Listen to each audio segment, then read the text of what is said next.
Hi everyone, welcome back to my YouTube channel. ನಾನು ವಿದ್ಯಾ. ಇದು ಸ್ಯಾಟರ್ಡೇಯ blog ಆಗಿರುತ್ತೆ. ಇವತ್ತು ಅರ್ಲಿ ಮಾರ್ನಿಂಗ್ ಬೇಗ ಎದ್ದು ಫ್ರೆಶ್ ಅಪ್ ಆಗಿ ರೆಡಿಯಾಗಿ ಹಾಸ್ಪಿಟಲ್ಗೆ ಹೋಗ್ತಾ ಇದ್ದೀನಿ.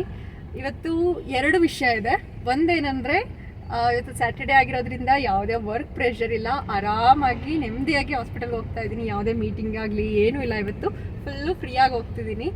ಇನ್ನು ಎರಡನೇ ವಿಷಯ ಏನಂದರೆ, ಇವತ್ತು ಹಾಸ್ಪಿಟಲಲ್ಲಿ ಒಂದು ಬ್ಲಡ್ ಟೆಸ್ಟ್ ಕೊಡಬೇಕಿತ್ತು. ಒಂದು ಸ್ಯಾಂಪಲ್ಸ್ನ ಅವ್ರು ಕಲೆಕ್ಟ್ ಮಾಡ್ಕೊತಾರೆ, ಬ್ಲಡ್ ಟೆಸ್ಟ್ ಇರುತ್ತೆ. ಸೊ ಅದಕ್ಕೋಸ್ಕರ ಹೋಗ್ತಿದ್ದೀನಿ. ಇವತ್ತು ನಮ್ಮಿಬ್ಬರ ಮಧ್ಯೆ ಒಂದು ಸಣ್ಣ ಜಗಳ ನಡೀತಾ ಇದೆ. ಏನಂದರೆ ಡೈಲಿ ಇರುತ್ತೆ ಜಗಳ, ಇವತ್ತು ಸ್ವಲ್ಪ ಸ್ಪೆಷಲ್ ಜಗಳ ಅಷ್ಟೇ. ಏನಂದರೆ ಇವತ್ತಿಬ್ಬರು ಒಂದೇ ಕಲರ್ ಟೀ ಶರ್ಟ್ ಹಾಕಿದ್ದೀವಿ.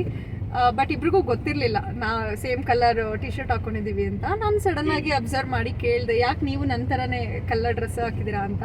ಇವರು ಇಲ್ಲ, ನಾನು ಫಸ್ಟ್ ಹಾಕಿದ್ದೀನಿ, ನನ್ನ ನೋಡಿ ನೀನು ಹಾಕ್ಕೊಂಡಿದ್ಯಾ ಅಂತ ಹೇಳಿದ್ರು. ಬಟ್ ನಾನು ಇವ್ರು ನೋಡೇ ಇರಲಿಲ್ಲ, ಲೈಕ್ ಯಾವ ಕಲರ್ ಟಿ ಶರ್ಟ್ ಹಾಕಿದ್ದಾರೆ ಅಂತ. ಹಾಸ್ಪಿಟಲ್ ನಾವು ಬರೋವರೆಗೂ ನಾನು ಅಬ್ಸರ್ವೇ ಮಾಡಿರಲಿಲ್ಲ. ಬಟ್ ಇವರು ಮೇ ಬಿ ನಾನು ಅಂದ್ಕೊಂಡೆ, ನನ್ನನ್ನು ನೋಡಿ ಇವರು ಮೇ ಬಿ ಸೇಮ್ ಕಲರ್ ಇರಲಿ ಅಂತ ಹೇಳಿ ಹಾಕ್ಕೊಂಡಿದ್ದಾರೆ ಅಂತ. ಬಟ್ ಆದರೆ ಅವಾಗಿಂದ ವಾದ ಮಾಡ್ತಿದ್ದಾರೆ, ಇಲ್ಲ ನನ್ನ ನೋಡೇ ನೀನು ಹಾಕ್ಕೊಂಡಿದ್ಯಾ ಅಂತ ಹೇಳಿ. But accepted. ನನಗಂತೂ ಫುಲ್ ಖುಷಿ ಆಗ್ತಿದೆ, ನಾವಿಬ್ಬರು ಸೇಮ್ ಕಲರ್ ಟಿ ಶರ್ಟ್ ಹಾಕಿದ್ದೀವಿ, ತುಂಬ ಪೇರಾಗಿ ಚೆನ್ನಾಗಿ ಕಾಣಿಸ್ತಿದ್ದೀವಿ ಅಂತ ಹೇಳಿ. ಅಟ್ಲೀಸ್ಟ್ ನಾನೇ ಅಕ್ಸೆಪ್ಟ್ ಮಾಡ್ಕೊತೀನಿ, ಓಕೆ ನಾನೇ ಹಾಕ್ಕೊಂಡಿದ್ದೀನಿ ಅಂತ ಹೇಳಿ. ಹ್ಯಾಪಿನಾ? Full happy.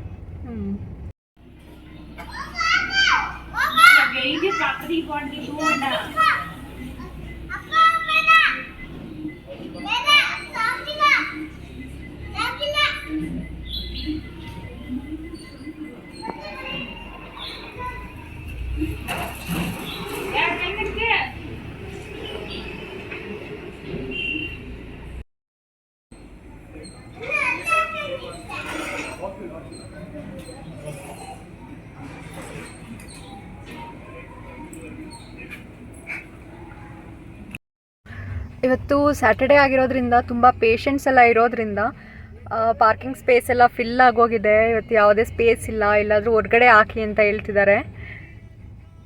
ಏನು ಮಾಡಬೇಕು ಅಂತ ಗೊತ್ತಾಗ್ತಿಲ್ಲ. ಇಲ್ಲಿ ಹೊರಗಡೆ ಎಲ್ಲ ತುಂಬ ಟ್ರಾಫಿಕ್ ಜಾಮ್ ಆಗಿದೆ. ಒಳಗಡೆನೂ ಹೋಗೋಕ್ಕಾಗ್ತಿಲ್ಲ, ಹೊರಗಡೆನೂ ಬರೋದಕ್ಕಾಗ್ತಿಲ್ಲ. ಕೊಟ್ಟು ಬರ್ತೀಯಾ? ಬ್ಲಡ್ಡು ಕೊಟ್ಟು ಬರ್ತೀಯಾ?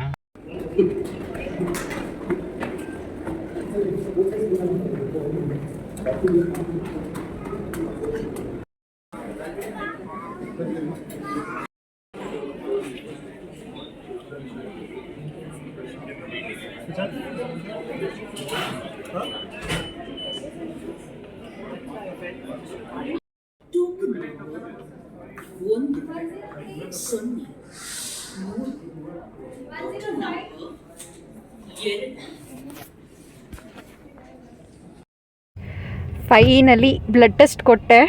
ಈ ಒಂದು ಪ್ಲೇಸಲ್ಲೇ ನನಗೆ ಇದುವರೆಗೂ ಏನಿಲ್ಲ ಅಂದರೂ 50ರಿಂದ 60 ಸಲ ಚುಚ್ಚಿ ಬ್ಲಡ್ನ ಸ್ಯಾಂಪಲ್ಸ್ನ ತೊಗೊಂಡಿದ್ದಾರೆ. ಇವತ್ತಂತೂ ಸ್ವಲ್ಪ ನೋವಾಯಿತು. ಪ್ರತಿ ಸಲ ನನಗೆ ಈ ಥರ ಅವರು ಪ್ರಿಕ್ ಮಾಡಿದಾಗ ಬ್ಲಡ್ ಸ್ಯಾಂಪಲ್ಸ್ನ ತೊಗೊಳೋದಕ್ಕೆ ನಾನು ಟ್ರಿಕ್ನ ಯೂಸ್ ಮಾಡ್ತೀನಿ. ಸ್ವಲ್ಪ ಉಸಿರನ್ನ ಬಿಗಿ ಹಿಡ್ದಿಟ್ಕೊಂಡ್ರೆ ಅವ್ರು ಪ್ರಿಕ್ ಮಾಡಿದಾಗ ನಮಗದು ಸೆನ್ಸು ಆಗೋದಿಲ್ಲ. ಇವತ್ತು ನಾನು ಜಸ್ಟ್ ಮಿಸ್ಸು ಒಂದು ಸ್ವಲ್ಪ ಬ್ರೀತ್ನ ಹೋಲ್ಡ್ ಮಾಡೋದನ್ನು ಮರ್ತುಬಿಟ್ಟೆ. ತುಂಬ ನೋವಾಯಿತು ನನಗಂತೂ ಇವತ್ತು. ಯಾರಿಗೆಲ್ಲ ಈ ರೀತಿ ಬ್ಲಡ್ ಸ್ಯಾಂಪಲ್ ಕೊಡಬೇಕಾದ್ರೆ ಪ್ರಿಕ್ ಮಾಡಿರ್ತಾರೆ, ಸ್ವಲ್ಪ ನೋವಾಗಿರುತ್ತಲ್ಲ, ಆ ಎಕ್ಸ್ಪೀರಿಯನ್ಸ್ ಯಾರಿಗಾದರೂ ಆಗಿದ್ದರೆ ಕಮೆಂಟ್ ಸೆಕ್ಷನಲ್ಲಿ ತಿಳಿಸ್ಕೊಡಿ.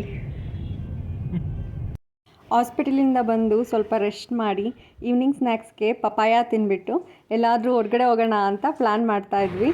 ಸೊ ಅದಾದಮೇಲೆ ನನ್ನ ಹಸ್ಬೆಂಡ್ ಒಂದು ಪ್ಲೇಸನ್ನು ಚೂಸ್ ಮಾಡಿದ್ರು. ರೆಡಿ ಆಗು, ಕರ್ಕೊ ಹೋಗ್ತೀನಿ, ನಿನಗೂ ಮೈಂಡ್ ರಿಫ್ರೆಶ್ ಆಗುತ್ತೆ ಮತ್ತು ಸ್ವಲ್ಪ ಎಕ್ಸಸೈಸ್ ಮಾಡ್ದಂಗೂ ಆಗುತ್ತೆ ಅಂತ ಹೇಳಿ ಆಗ್ರಾ ಲೇಕ್ನ ಚೂಸ್ ಮಾಡಿದ್ವಿ. ರೆಗ್ಯುಲರಾಗಿ ಆ ಒಂದು ಪ್ಲೇಸ್ಗೆ ನಾವು ಯಾವಾಗಲೂ ವಿಸಿಟ್ ಮಾಡ್ತಾನೇ ಇರ್ತೀವಿ. ಇನ್ನು ಬೆಂಗಳೂರಲ್ಲಿ ತುಂಬ ಟ್ರಾಫಿಕ್ಕು ಮತ್ತು ಪೊಲ್ಯೂಷನ್ ಇರೋದ್ರಿಂದ ನಾವೆಲ್ಲೂ ರೋಡ್ ಸೈಡಲ್ಲಿ ವಾಕ್ ಆಗಲಿ ರನ್ನಿಂಗ್ ಆಗಲಿ ಏನೂ ಮಾಡೋದಕ್ಕಾಗೋದಿಲ್ಲ. ಸೊ ನಮಗೂ ಈ ಆಗ್ರಾ ಪಾರ್ಕು ನಮ್ಮ ಮನೆಗೆ ತುಂಬ ನಿಯರ್ ಇದೆ, ವಾಕಬಲ್ ಡಿಸ್ಟೆನ್ಸಲ್ಲೇ ಇದೆ. ಸೊ ಅದಕ್ಕೆ ಅವಾಗವಾಗ ಇಲ್ಲಿ ವಿಸಿಟ್ ಮಾಡ್ತಾನೆ ಇರ್ತೀವಿ ನಾವು.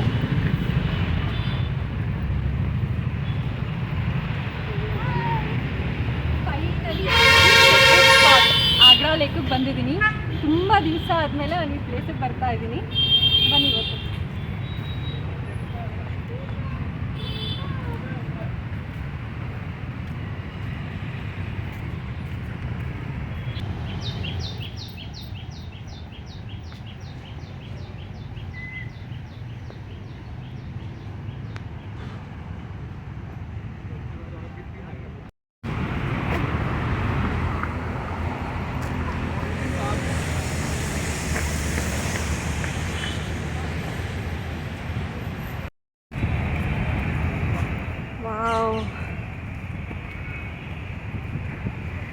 ನೋಡಿ ಇಲ್ಲಿ ನನ್ನ ಹಸ್ಬೆಂಡ್ ಓಡೋಗ್ತಿದ್ದಾರೆ.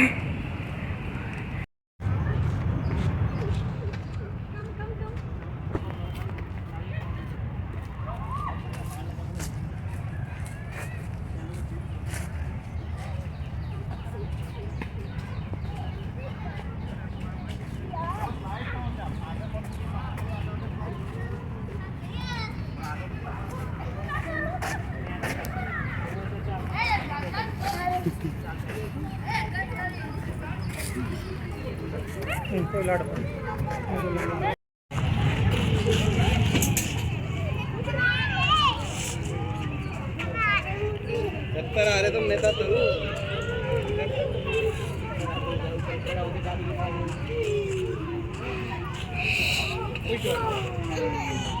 ಇವತ್ತು ಸ್ಯಾಟರ್ಡೇ ಆಗಿರೋದ್ರಿಂದ ತುಂಬ ಜನ ಪಾರ್ಕ್ಗೆ ಅವ್ರಗಳ ಮಕ್ಳುಗಳನ್ನೆಲ್ಲ ಕರ್ಕೊಂಡು ಬಂದಿದ್ದಾರೆ. ಮತ್ತು ಇಲ್ಲಿ ಏನು ವಿಶೇಷ ಅಂದರೆ ಮಕ್ಳುಗಳ ಜೊತೆ ಪೇರೆಂಟ್ಸ್ಗಳು ಕೂಡ ಆಟ ಆಡ್ತಿರ್ತಾರೆ. ಯಾವಾಗಲೂ ಅಷ್ಟೇ ವೀಕೆಂಡ್ಸ್ ಬಂದರೆ ಇದನ್ನು ನೋಡೋದಕ್ಕೆ ನನಗೊಂಥರ ಖುಷಿ ಆಗುತ್ತೆ. ಮತ್ತು ಇವತ್ತು ಸ್ವಲ್ಪ ಎಕ್ಸಸೈಸ್ಗಳನ್ನೆಲ್ಲ ಮಾಡಬೇಕು ಅಂದ್ಕೊಂಡಿದ್ದೆ, ಬಟ್ ಎಲ್ಲ ಆಕ್ಯುಪೈ ಆಗೋಗಿದೆ. ಎಲ್ಲರೂ ತುಂಬ ಬ್ಯುಸಿಯಾಗಿ ಮಾಡ್ತಿದ್ದಾರೆ. ಇನ್ನೊಂದು ಖುಷಿ ವಿಚಾರ ಏನಂದರೆ ನಮಗೆ ಯೂಟ್ಯೂಬಲ್ಲಿ 1K ಸಬ್ಸ್ಕ್ರೈಬರ್ಸ್ ಆಗಿದ್ದಾರೆ. ಅದು ವಿತಿನ್ ಅ ವೀಕ್ ನಾವು ಚಾನಲ್ ಕ್ರಿಯೇಟ್ ಮಾಡಿ, ಅದು ನನಗೆ ಒಂಥರ ತುಂಬ ಖುಷಿ ವಿಚಾರ ಅನ್ನಿಸ್ತಿದೆ. ಯಾಕಂದರೆ ನಾನು ಈ ರೀತಿ ಒಂದು ರೆಸ್ಪಾನ್ಸನ್ನ ಎಕ್ಸ್ಪೆಕ್ಟು ಕೂಡ ಮಾಡಿರಲಿಲ್ಲ. ನನ್ನ ವೀಡಿಯೋಸು ತುಂಬ ಜನ ನೋಡ್ತಾರೆ. ಆಲ್ಮೋಸ್ಟ್ ನನ್ನ ವೀಡಿಯೋಸ್ನ 50,000ಕ್ಕಿಂತ ಜಾಸ್ತಿ ಜನ ನೋಡಿದ್ದಾರೆ. ಸೊ ನಾನು ಅಷ್ಟೊಂದು ಎಕ್ಸ್ಪೆಕ್ಟೇಷನು ಕೂಡ ಮಾಡಿರಲಿಲ್ಲ. ನನಗೆ ಆ ರೆಸ್ಪಾನ್ಸ್ ಇರ್ಬೋದು, ಮತ್ತು ಆ ಕಮೆಂಟ್ ಸೆಕ್ಷನಲ್ಲಿ ತುಂಬ ಜನ ಪಾಸಿಟಿವ್ ಆಗಿ ಪ್ರೇಯರ್ಸು ಕೂಡ ಮಾಡಿದ್ರಿ. ನೀವು ಬೇಗ ಹುಷಾರಾಗ್ತೀರಾ ಮತ್ತು ಚೆನ್ನಾಗಾಗ್ತೀರಾ ಮೊದಲಿನ ಥರ ಅಂತೆಲ್ಲ ಆ ಒಂದು ಮೆಸೇಜಸ್ನ ನೋಡ್ತಿದ್ದಾಗೆ ನನಗೆ ತುಂಬ ಖುಷಿ ಅನ್ನಿಸ್ತಿತ್ತು. ಮತ್ತು ನನಗೆ ಗೊತ್ತಿಲ್ಲದಂಗೆ ಪಾಸಿಟಿವ್ ಎನರ್ಜಿ ಅನ್ನಿಸ್ತಿತ್ತು. ಅದಂತೂ ನನಗೆ ತುಂಬ ಖುಷಿನ ತಂದುಕೊಡ್ತು. ಇದೇ ರೀತಿ ನಿಮ್ಮ ಸಹಕಾರ ಯಾವಾಗಲೂ ಇರಲಿ ಅಂತ ಕೇಳ್ಕೊತೀನಿ. ನಾನು ಕೂಡ ನನಗೆ ಅನುಭವ ಏನಾಗಿದೆ, ಮತ್ತು ಒಂದಷ್ಟು ಈ ಕ್ಯಾನ್ಸರ್ ಜರ್ನಿನಲ್ಲಿ ಯಾವೆಲ್ಲ ಡಿಫಿಕಲ್ಟೀಸ್ ಇರುತ್ತೆ, ಮತ್ತು ಅದರಿಂದ ಹೇಗೆ ಹೊರಗೆ ಬರೋದು, ಮತ್ತು ನನ್ನ ಅನುಭವಗಳು ಇವೆಲ್ಲವೂ ಕೂಡ ಈ ಒಂದು ಬ್ಲಾಗ್ಸ್ಗಳಲ್ಲಿ ನಾನು ಶೇರ್ ಮಾಡ್ಕೊಳ್ತಾ ಹೋಗ್ತೀನಿ. ಇನ್ನೊಂದು ವಿಷಯ ಏನಂದರೆ, ಇವಾಗಿನ ಯೂಟ್ಯೂಬ್ ಆಗಿರ್ಬೋದು ಇಲ್ಲ ಇನ್ಸ್ಟಾಗ್ರಾಮ್ ಆಗಿರ್ಬೋದು, ಏನಾದರೂ ಟ್ರೆಂಡಿಂಗ್ ಆಗಿ ರೀಲ್ಸು ಇಲ್ಲ ಡ್ಯಾನ್ಸು ಟಿಕ್ಟಾಕ್ಸು ಈ ಥರ ಏನಾದರೂ ಮಾಡಿದ್ರೆ ಮಾತ್ರ ನೋಡ್ತಿರ್ತಾರೆ. ನನ್ನ ಕ್ಯಾನ್ಸರ್ ವೀಡಿಯೋಸ್ ಆಗಿರ್ಬೋದು ಇಲ್ಲ ನನ್ನ ಸ್ಟೋರೀಸ್ ಆಗಿರ್ಬೋದು ಯಾರು ಕೇಳ್ತಾರೆ, ಯಾರಿಗೆ ಇಂಟ್ರೆಸ್ಟ್ ಇರುತ್ತೆ, ತುಂಬ ಬೋರಿಂಗ್ ಅನಿಸುತ್ತೆ ಅಂತ ಅನಿಸ್ತಿತ್ತು. ಸ್ಟಾರ್ಟಿಂಗ್ ವೀಡಿಯೋ ಮಾಡೋದಕ್ಕೂ ಕೂಡ ಭಯ ಆಗ್ತಿತ್ತು. ಇವಾಗಿನ ಸೊಸೈಟಿ ಗೊತ್ತಿರುತ್ತೆ, ನಾವೇನಾದರೂ ಈ ಥರ ಕ್ಯಾನ್ಸರ್ ವೀಡಿಯೋಸ್ ಎಲ್ಲ ಹಾಕಿದ್ರೆ ಮೇ ಬಿ ಸಿಂಪತಿಗೋಸ್ಕರ ಹಾಕಿರ್ಬೋದು, ಈ ಥರ ಎಲ್ಲ ತುಂಬ ಜನ ಅಂತ ಅಂದ್ಕೊಳ್ತಿರ್ತಾರೆ. ಎಲ್ಲರೂ ಆ ರೀತಿ ಇರಲ್ಲ, ಬಟ್ ಕೆಲವೊಂದಷ್ಟು ಜನ ನಮ್ಮ ಸುತ್ತಮುತ್ತ ಇರೋ ಜನಗಳೇ ಆ ರೀತಿ ಅಂದ್ಕೊಳ್ತಿರ್ತಾರೆ. ಅದೆಲ್ಲ ಒಂದಷ್ಟು ಭಯ ನನ್ನಲ್ಲೂ ಸ್ಟಾರ್ಟಿಂಗಲ್ಲಿತ್ತು. ಬಟ್ ಈ ರೆಸ್ಪಾನ್ಸ್ ಎಲ್ಲ ನೋಡಿ ಆ ಭಯನೂ ಕೂಡ ಹೋಗಿದೆ. ಒಂಥರ ತುಂಬ ಖುಷಿಯಾಗುತ್ತೆ. ಪ್ರತಿಯೊಂದು ಬ್ಲಾಗ್ಸ್ ಮಾಡಬೇಕಾದ್ರೆ ನನ್ನ ವ್ಯೂವರ್ಸ್ಗೆ ನಾನು ಏನೋ ಒಂದು ಇನ್ಫಾರ್ಮೇಷನ್ ಕೊಡ್ತಾ ಇದ್ದೀನಿ ಅಂತ ಅನಿಸುತ್ತೆ. ಇದಕ್ಕೆ ಮೊದಲೇ ಸಪೋರ್ಟ್ ನಾನು ಯೂಟ್ಯೂಬ್ ಮಾಡೋದಕ್ಕೆ ನನ್ನ ಹಸ್ಬೆಂಡ್.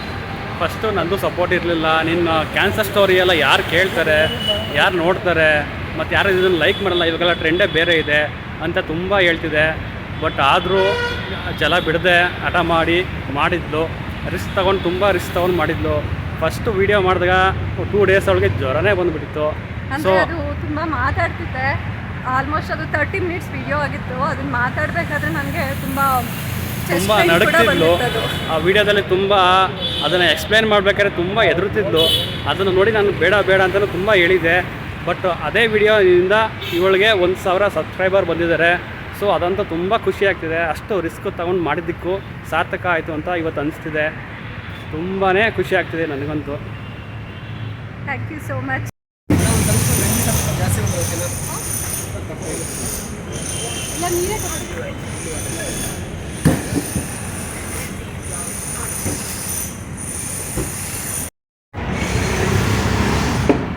ಇದು ಗಂಜನ ಕಾಯಿನ ಇದು ಇದು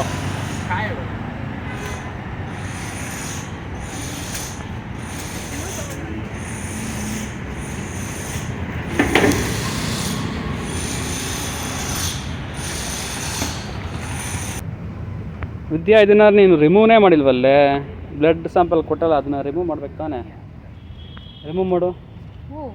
ಅದೆಲ್ಲ ಆ ಥರ ಇಡೋಂಗಿಲ್ಲ. ಅದು ಹಾಫ್ ಆನ್ ಅವರ್ ಇರಬೇಕಷ್ಟೇ. ಅದು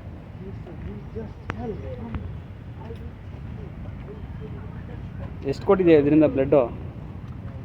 ಎಷ್ಟು ಹೇಳ್ತಿದ್ದಾರೆ? ಹಾಫ್ ಲೀಟ್ರ್ವರೆಗೂ ಹೇಳ್ತಿದ್ದಾರೆ. ಹಾಫ್ ಲೀಟ್ರ್ ಅಷ್ಟೇನಾ? ಇನ್ನೂ ಜಾಸ್ತಿನೇ ಹೇಳ್ತಿದ್ದಾರೆ.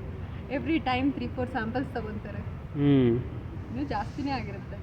ನನಗೆ ಈ ಕೈನಲ್ಲಿ ಕೀಮೋ ಪೋರ್ಟ್ ಏನಿದೆ ಅದು ಪಿಕ್ಲೈನರ್ ಹಾಕಿರೋದ್ರಿಂದ ಯಾವಾಗಲೂ ನನ್ನ ಬ್ಲಡ್ನ ಈ ಒಂದು ಪ್ಲೇಸಿಂದನೇ ತೊಗೊತಾರೆ. ಇದುವರೆಗೂ ಒಂದು 50-60 ಟೈಮ್ ತೊಗೊಂಡಿದ್ದಾರೆ. ಪ್ರತಿ ಸಲನೂ ಒಂದು 3-4 ಸ್ಯಾಂಪಲ್ಸ್ ತೊಗೊತಾರೆ. ಓಕೆ, ಇದೆಲ್ಲ ಸ್ವಲ್ಪ ದಿನ ಅಷ್ಟೇ, ಇನ್ನೊಂದು ಮಂತು ಎಲ್ಲ ಕ್ಲಿಯರ್ ಆಗುತ್ತೆ. ಏನೇ ಆದರೂ ಸ್ವಲ್ಪ ಸಹಿಸ್ಕೊ, ನೋವಾಗುತ್ತೆ. ದೇವರಿದ್ದಾನೆ, ಕಾಪಾಡ್ತಾನೆ ನಮ್ಮನ್ನ.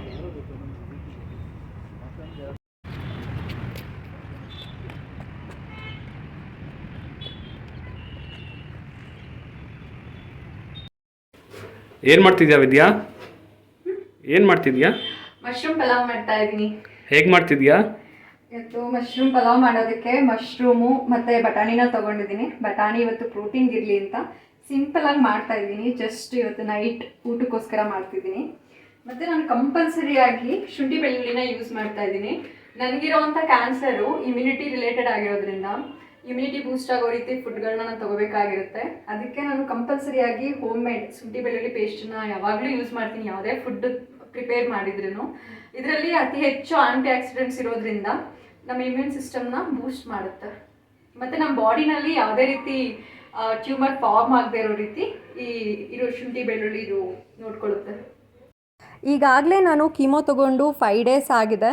ನಾನು ನಾರ್ಮಲ್ ಪರ್ಸನ್ ಥರ ಆ್ಯಕ್ಟಿವ್ ಆಗಿ ಬ್ಯಾಕ್ ಆಗಿದ್ದೀನಿ. ಸೊ ಈ ಟೈಮಲ್ಲಿ ಒಂದು ಸೈಡ್ ಎಫೆಕ್ಟ್ ಏನಂದರೆ ಫೆಟ್ಟಿಗ್ ಅಂತ ಹೇಳ್ತಾರೆ, ಅಂದರೆ ಟಯರ್ಡ್ನೆಸ್ಸು, ಲೇಸಿನೆಸ್ ಅಂತ ಅನಿಸ್ತಿರುತ್ತೆ.